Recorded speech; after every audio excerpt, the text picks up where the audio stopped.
kacaritakeun ieu teh di hiji kampung aya jelema beunghar tah. Saking ku beunghar-beungharna eta nu ngaran duit teu kawadahan. Lomari pinu nepi ka anggal ge eusina duit, kasur eusina duit. Wah pokona mah duitna teh uyak bae we pokona mah. Saking ku beunghar-beungharna. Tah sakali maksa aya nu nyahoankeun, "Mang, mending lupa duitna." Loba jang dalana usaha mah heula ting moal. Ieu Mang, lamun hayang aman mah eta duit geus lah cenah zaman ayeuna mah asupkeun ka bank Mang. Ah, naon atuh jang cenah ari bank teh. Pokona mah tuh ini we ka ditu cenah deukeut kecamatan dirinya aya tulisan banak Mang, piraku teu apal Mang cenah. Udah Mang mah baheulana lila di lembur batur merantau jadi teu apal kitu teh cenah. Mawana kumaha nya cenah euy. Di karungan Mang. Jadi pan disangkana mawa jukut ka bawa naon cenah ku batur, mawa pare, mawa beas gitu. Jadi mau disangka mawa duit pokoknya.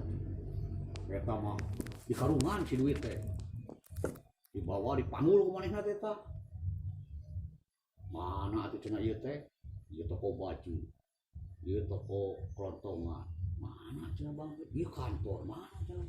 Ah, ari teu fungsi lila kapanggih tah. Oh ieu cenah Bang teh tulisanna banak tah ieu cenah. Sameh asup manehna nitenan heula bahaya henteu cenah di bank teh. Gitu. Eta mah pemirsa aya nu asup koneng pisan muda urang Cina atuh blus teh koneng. Tah. Ari jarak 5 menit keluar hideung urang negro cenah kalau asup koneng keluar langsung hideung palingan tulisanna aya open alah mah teu asa cenah duit aing cilaka ieu mah moal tulus cenah tina di bank teh alias tutung cenah pan dina kacana teh tulisan open pajakeun teh oh bolu ge di open komo lamun duit atuh renghek ada tak kitu